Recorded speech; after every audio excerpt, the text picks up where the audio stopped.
It's a new iPhone owner's nightmare. A thief snatches his victim's phone out of his hands and runs off. The thief immediately makes use of iOS 7's new Control Center feature to turn on airplane mode from the lock screen. The victim knows that his iPhone is probably lost for good, but he is still confident that Apple's Find My iPhone service will be able to erase it remotely. The victim logs into iCloud and proceeds to register his iPhone to be wiped. Angry that his phone was stolen, he adds a snide message to the thief. Back at his lair, the thief has all the time in the world to photograph any potentially useful latent fingerprints on the phone, or since he can see that the phone is protected by a 4-digit PIN, he can try all of the most common ones. Having given up on unlocking the phone with a PIN, the thief uses one of his photographs to create a spoof fingerprint with which he hopes to access the phone.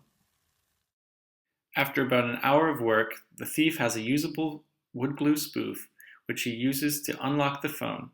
He decides he wants to also take ownership of the device, so he goes into iCloud and reads the Apple ID.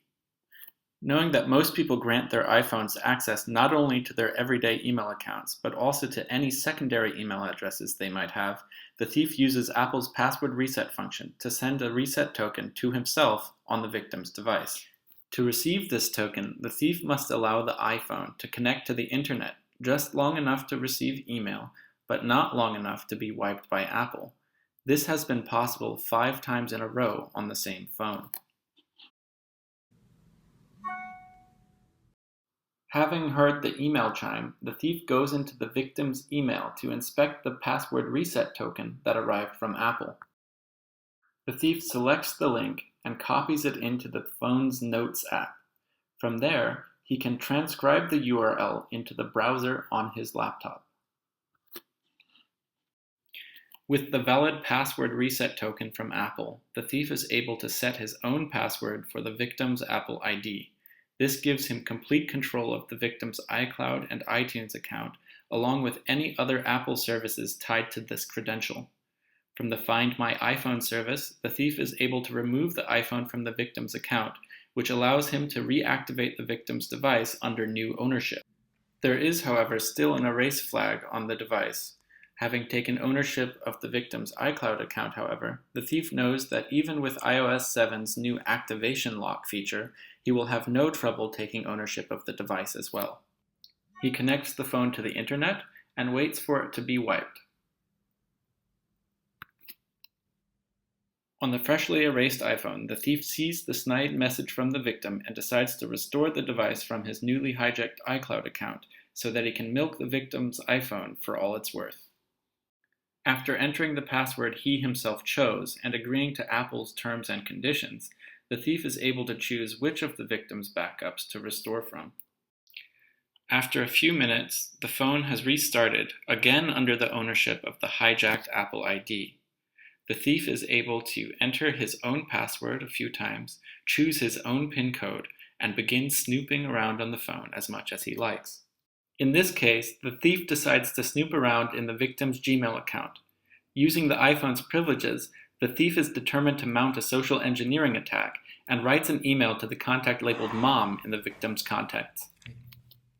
As if that weren't invasive enough, the thief decides to see if he can leverage the iPhone SIM card to escalate his privileges and completely hijack the victim's Gmail account, locking the real owner out forever.